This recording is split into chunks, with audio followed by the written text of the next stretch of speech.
आत्मज्योति प्रदीप्ताय ब्रह्मज्योति नमस्ते ब्रह्मज्योति प्रदीप्ताय गुरुज्योति नमस्ते। বিভিন্ন গুৰুত্বপূৰ্ণ বিষয়ৰ ওপৰত চিন্তা কৰিবলগীয়া আছে।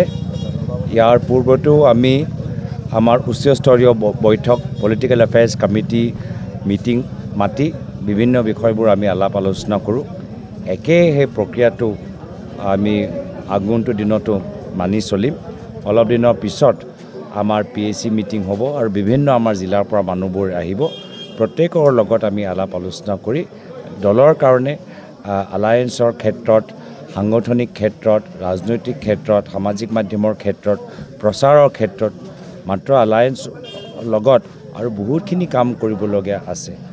আজি সংগঠনৰ কেনেদৰে সবল কৰিব পাৰোঁ, এলায়েন্সৰ লগতে আমি ৰাইজৰ কোনকেইটা বিষয়ক আমি প্ৰাথমিকতা দিব লাগে, বৰ্তমান চৰকাৰৰ কেলেংকাৰী আমি কেনেদৰে ফাদিল কৰিব লাগে, বহুতখিনি গুৰুত্বপূৰ্ণ বিষয়ৰ ওপৰত আমি ধাৰাবাহিকভাৱে আলোচনা কৰি আমি সিদ্ধান্ত লৈ থাকিম।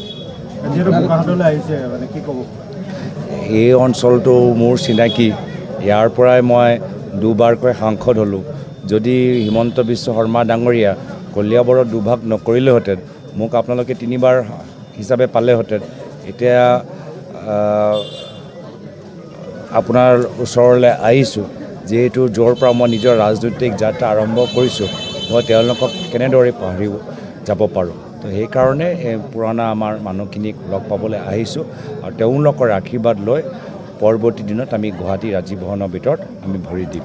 কালি যোৰহাটত যিটো ঘটনা হ'ল, সাংবাদিকৰ যিটো স্বাধীনতা হ'ল, গুৱাহাটী প্ৰেছ ক্লাবৰ আজি এই ক্ষেত্ৰত প্ৰতিক্ৰিয়া প্ৰকাশ কৰিছে। আপুনি ইতিমধ্যে সংবাদ মাধ্যমক কৈছে, কিন্তু ঘটনাটো সম্ভৱত কিবা তদন্ত হ'ব নেকি? না, মই যোৱাকালিয়ে লগে লগে ক্ষমা বিচাৰিলোঁ আমাৰ দলৰ হৈ। লগে লগে আমাৰ মহিলা কংগ্ৰেছৰ সেই বিশেষ সাংবাদিকগৰাকীৰ লগত যোগাযোগ কৰিছে আৰু আমাৰ কেনেদৰে পৰৱৰ্তী দিনত আমাৰ এই ধৰণৰ যেতিয়া ভিৰৰ মাজত আমি সাংবাদিকসকলৰ নিৰাপত্তা যদি আমি ধৰি ৰাখিব লাগে, দলৰ ফালৰ পৰা কি কৰাটো উচিত, তাৰ বাবে আমি আমাৰ মহিলা কংগ্ৰেছক নিৰ্দেশ দিছোঁ যে তেওঁ অহা কাইলৈ সেই সাংবাদিকগৰাকীৰ ওচৰত গৈ তেওঁলোকৰ অভিজ্ঞতা, অনুভৱ আৰু পৰামৰ্শ কি আছে জানিবলৈ বিচাৰিব।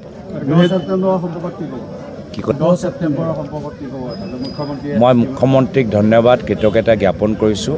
তেওঁ মোক লৈ ইমান প্ৰচাৰ কৰিলে, তাৰ বাবেহে মই দলৰ নেতৃত্বৰ পৰা ইমান ডাঙৰ এটা গধুৰ দায়িত্ব পালোঁ।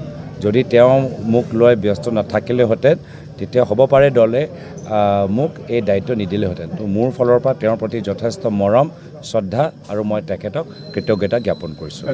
ঠিকাদাৰবোৰ আছে, আমি আপোনাৰ লগত লৈ আমি কামখিনি কৰিবলৈ বিচাৰোঁ। বহুতখিনি কথা পাতিবলগীয়া আছে। আজি তাৰিখত মই দীঘলীয়া ক'বলৈ বিচৰা নাই, ইয়াৰ পৰা আৰু বিভিন্ন ঠাইলৈ যাবলগীয়া আছে। কিন্তু আকৌ দূৰ দূৰণিৰ পৰা অহা আমাৰ কাৰ্বি আংলং, মৰংগী, বোকাহাট, কুৰাবাহী, ৰাজাবাহী, কাজিৰঙা, মহুৰাৰ পৰা আমাৰ যিখিনি আমাৰ ৰাইজবোৰ আহিছে, দলৰ সতীৰ্থসকল আহিছে, সকলোকে মই নিজৰ বিনম্ৰ শ্ৰদ্ধা মৰম যাচি আশীৰ্বাদ বিচাৰি নিজৰ চমু দুআষাৰ ইয়াতে সামৰিছোঁ। জয় হিন্দ, জয় আই অসম। যি যোগেদিও ইয়াত কিছু উন্নয়নমূলক কাম কৰিবলৈ আমি চেষ্টা কৰিছোঁ। পৰৱৰ্তী দিনতো এই থানৰ লগত মোৰ এটা বিশেষ সম্পৰ্ক থাকিব। মোৰ প্ৰয়াত পিতৃ এই থানলৈ বিভিন্ন সময়ত আহিছিল। এই থান আমাৰ ঘৰত এটা যথেষ্ট গুৰুত্বপূৰ্ণ ভূমিকা গ্ৰহণ কৰে। 2024 গৌৰৱ গগৈ মুখ্যমন্ত্ৰী প্ৰক্ষেপিত প্ৰাৰ্থী হ'ব নেকি? প্ৰথমতে আমি যোৱা পঞ্চায়ত নিৰ্বাচনত কিছু আমাৰ শিক্ষা ল'বলগীয়া আছে, কিছু কষ্ট কৰিবলগীয়া আছে আৰু বিভিন্ন মই আগৰ কোৱাৰ দৰে ৰাইজৰ কথাবোৰ আমি আগত ৰাখিবলৈ বিচাৰোঁ আৰু বৰ্তমান চৰকাৰৰ কেলেংকাৰী, লুণ্ঠন, ভয়, ভাবুকি, গুণ্ডামি কেনেদৰে নাইকিয়া কৰিব পাৰোঁ তাৰ বাবে আমি সকলোৱে মিলিজুলি এটা নতুন ৰণকৌশল তৈয়াৰ কৰিম। ধন্যবাদ।